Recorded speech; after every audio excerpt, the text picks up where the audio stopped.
I'm sure you must be wondering why I have chosen this topic on confession.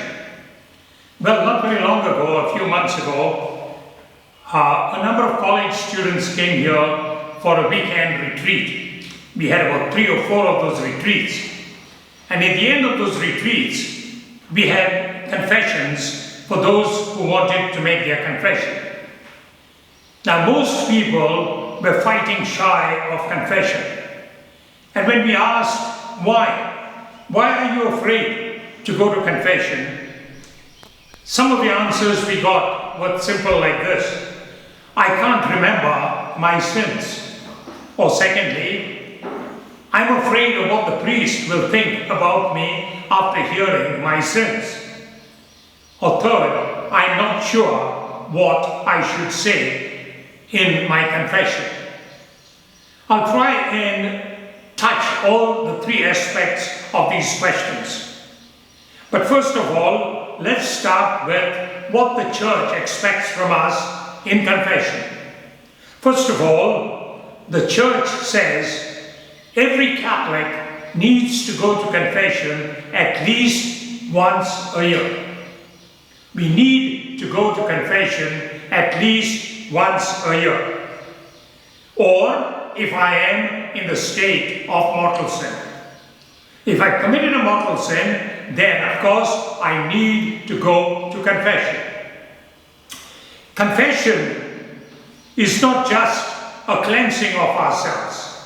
Some people feel I go to confession, the priest gives me an absolution and I'm clear. And that's the end of confession.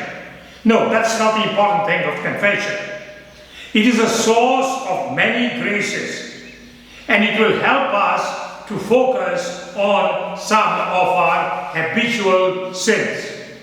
I know that I fall into a certain sin a number of times, and by going to confession and listening to what the priest has to tell me, I can somehow control that habitual sin. Now, the first thing I need to do before going to confession is I need to make a thorough, good examination of conscience. How do I make this examination of conscience? I first go through the 10 Commandments and I ask myself, have I in any way violated any of those commandments? If I have, then that is a sin. Mortal or venial, but it is a sin, or at least an imperfection. Then I go through the sacraments or the precepts of the church. The church has got certain commandments, and I need to observe those commandments. Okay? And finally, I go through the 7 deadly sins. The major sins, like jealousy, murder, avarice, greed, these sort of things. I need to check on those. And once I checked on those, yes, then I need to confess them. A good examination of conscience helps me to discover habits of sin that are in me. And those habits can be very deeply ingrained. And that is why I keep repeating those same sins over and over again. The fear of what the priest may think about me does not matter at all. Except because I'm afraid of what the priest may think about me, I fail or purposely avoid mentioning a certain sin. Because I don't want to shock the priest. Now, my dear friends, anything that you say in the confessional to a priest does not shock the priest. Because he has heard that sin being confessed by a number of people. So he is not shocked. Unless he's a priest who was ordained a couple of days ago. So he does not get shocked.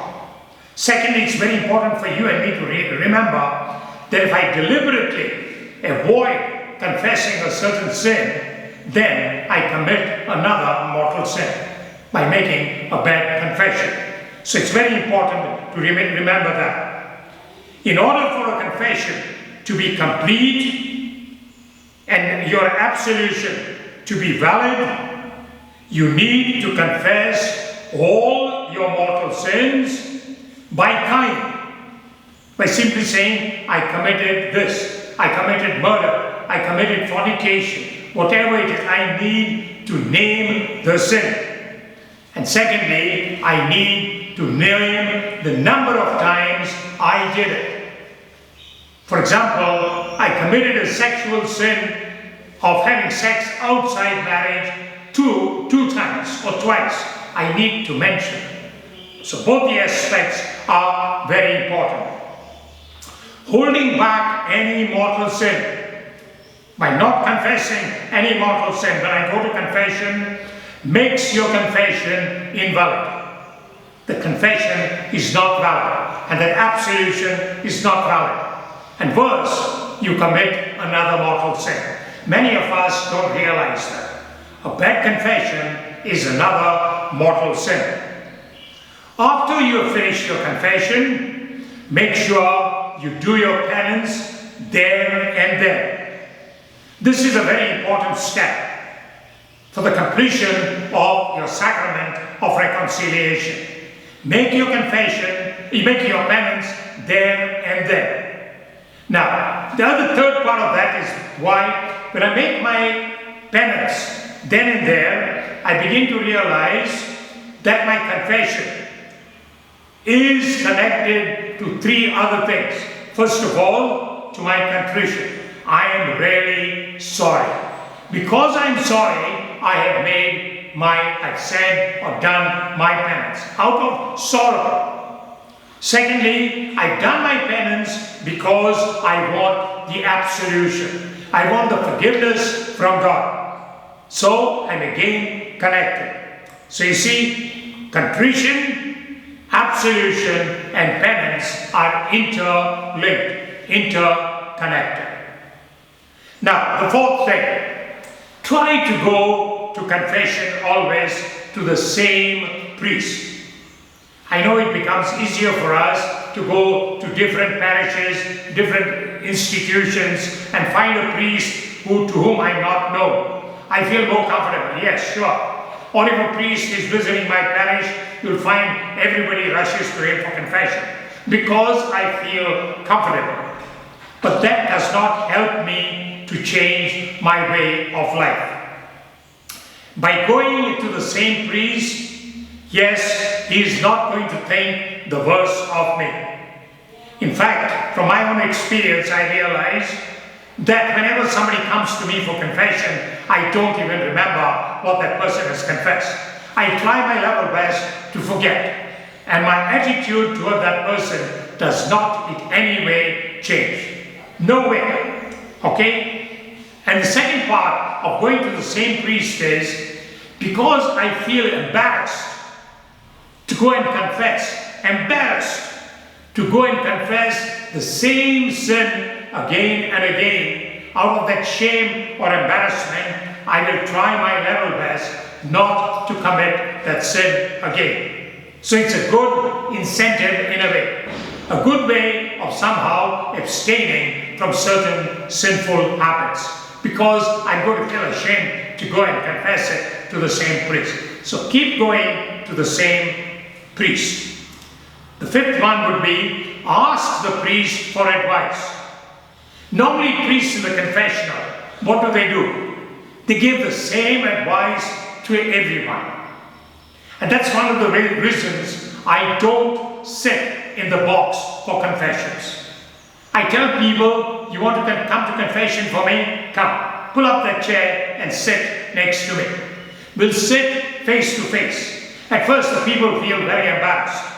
So to help them out, I know when we go to confession, we are told we should start a confession by saying, bless me, Father, for I have sinned. It is 2 weeks since I made my last confession. No, that formula is not an official formula. I don't know where it has come from. So as soon as someone comes and sits in front of me, so I say, okay, can you tell me or can you remember when you went for confession last? That immediately puts them at ease. And I say, okay, let's start now chatting. Say what you like to share, so that slowly we come to understand each other. And as you are sharing, I will try and say what I think about the sin or the subject you are talking about. And that is how we come somehow to understand one another. The person feels very relaxed, and because the person is relaxed and feels at home with me now, the person is no longer ashamed of coming to me for confession. And finally, the last part of confession is an act of contrition, or in other words, an amendment of my life, trying to change my life. Now there are two endings to this act of contrition. Listen to them carefully. I firmly resolve, with the help of thy grace, to confess my sins, to do penance, and to amend my life. With thy grace, to confess my sins, to do penance, and to amend my life. Very clear? Now the second reading of that is, I firmly resolve, with the help of thy grace, to sin no more, and to avoid the near occasion of sin. With your help, to sin no more, and to try and even avoid the occasions of sin. These are the promises I make at the end of my confession, asking God to give me the grace to try and sin no more. I may fall, but I'm going to get up and come back to confession. Now, resolving to do whatever I can to avoid committing those sins. That is the promise I make. I resolve, I promise, I'll try to avoid every occasion of committing those same sins again. That does not mean you can go and commit some other sin. No. I'm asking God to give me the grace to avoid sin totally. I hope I'm very clear. And I hope I've made confession seem not just something nice, not something that's obligatory, but something that helps me to get rid of things that are obstacles in my life. So if the priest does not give you the advice, ask him for the advice. You say, Father, I am committed to this sin. I tried my level best, but I still cannot succeed. I don't succeed. I fall back into the same thing. Can you give me some advice? And Father may take a good 5 to 10 minutes discussing it with you, asking you questions, and he will try and give you a solution. I personally never say, pray more. No, all you need to pray. Every time you get tempted, pray. I never say that. I say you need to make use of some of the tools which we call psycho-spiritual tools to somehow avoid falling into the same sins over and over again. So confession can be something enjoyable. Find a good priest, find a priest who understands you, find a priest who puts you at ease, find a priest who makes you feel welcome. Thank you.